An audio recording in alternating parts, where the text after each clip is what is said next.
The activity list is the place in Office Tools Workspace where you can monitor and manage all of your activities.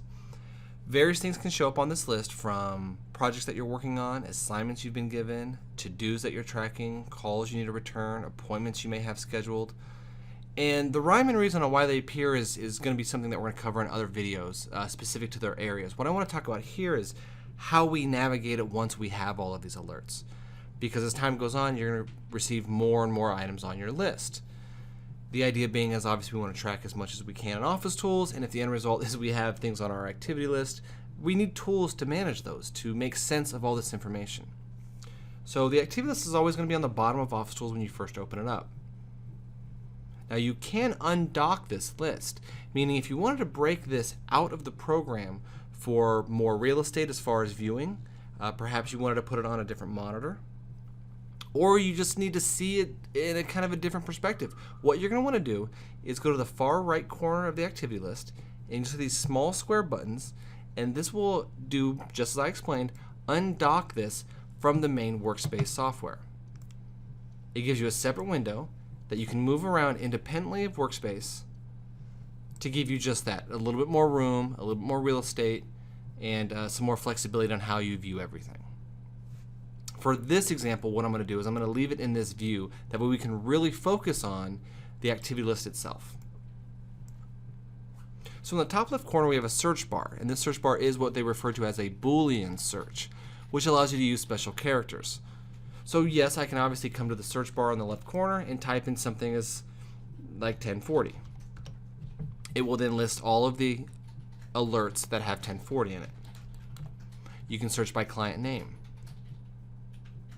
You can also use, again in reference to a Boolean search, negative characters. So if I wanted to hide certain things, I could actually type negative 1040 and it would then remove all of those. So as time goes on, what you're going to find is that you're going to have a lot of projects with very similar descriptions, and the search capability can be limited when you have a lot of items of the same thing on there. So you may want to simply get those out of the view. So you can use the negative function to actually hide things, or obviously just search for it as you would with anything else. There's a small magnifying glass just to the left, and this is going to give you a couple options on which fields you're searching on. I would recommend in most cases you leave them all turned on. However, if you want to exclude, use staff names, for example, from the search criteria, you can go ahead and do that. Below that, you can actually see a staff list. So in this list, you can view obviously your own activity list, but you can also view other people's list. There are some user rights that can control the ability to view other people's activity list. However, in most cases, you're going to want to give everybody the flexibility to not only see their own workload, but also potentially go in there and view other people's workloads. You can see all team members at the same time by choosing the all option. Or if you want, you can actually build groups. So using the ellipsis button just to the right of the staff filter, you can select multiple team members and view only their lists. In this case, it's going to be Philip and Brandon. And the items are differentiated by staff initials that you can see in this column here. For this example, I'm going to go ahead and stick to my own list. So I'm going to go ahead and go back to my name, and I can see my items again. Below that, we have a small subtotal of budgeted hours and total number of items. So if I wanted to know how much time or how many items we're looking at, then that would give me a real quick way of doing so. Right below that, we have the focus, and the focus is an underused tool in a lot of ways. Right now I have 17 items on my list, but it is not uncommon to have 30, 40, 50, or more items on your list at any given point.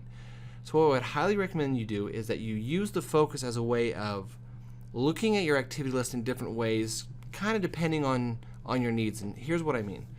Let's say you came in the morning and you see the list that we have before us right here. Well, there's a lot of red on this list.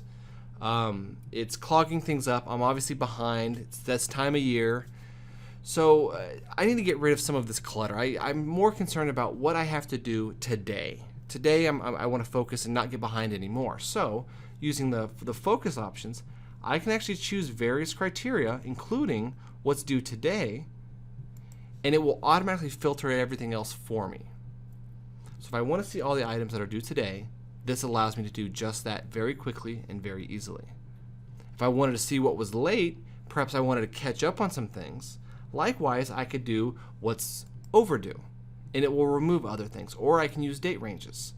So if I wanted to see what kind of work I could expect in a month, I'm planning a vacation, and I want to know what that week looks like as far as assigned work or projects that may be coming up.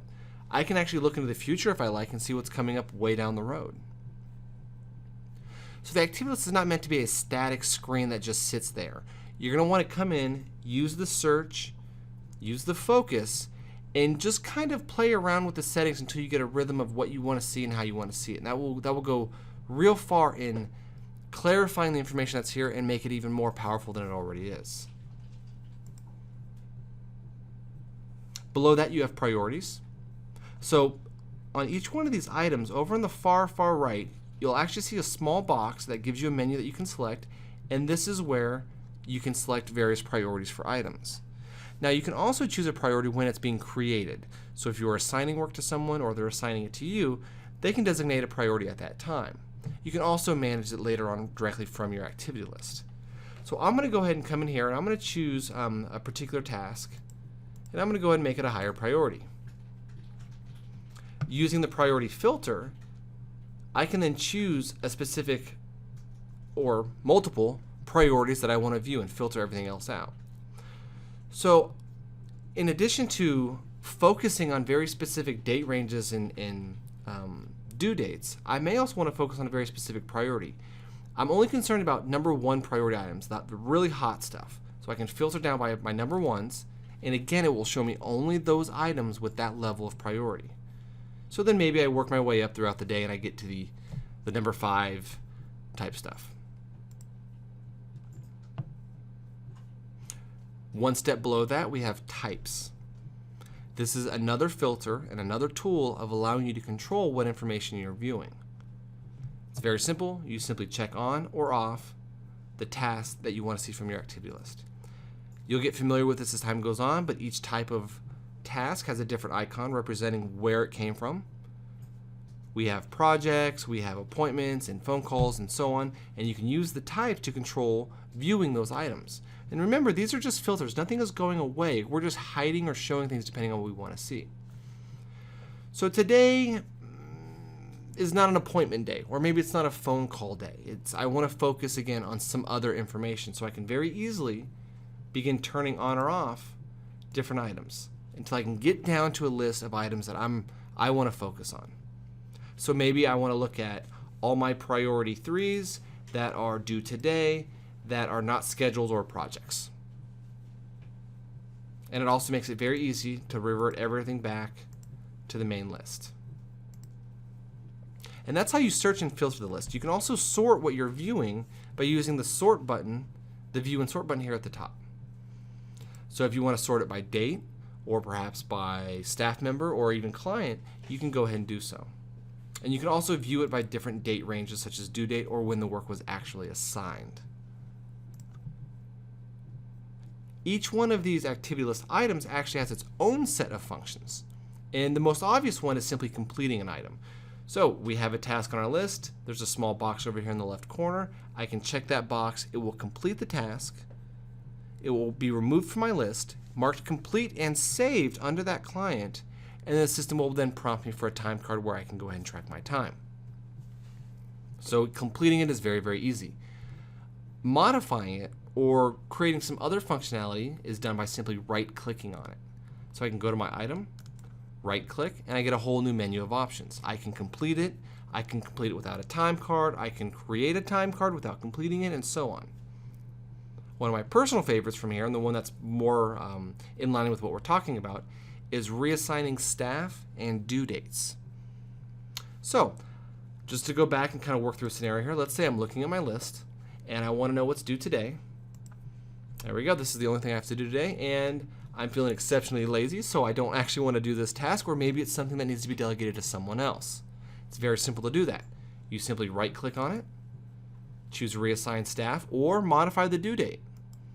It'll bring up a new window where you can go ahead and make those adjustments.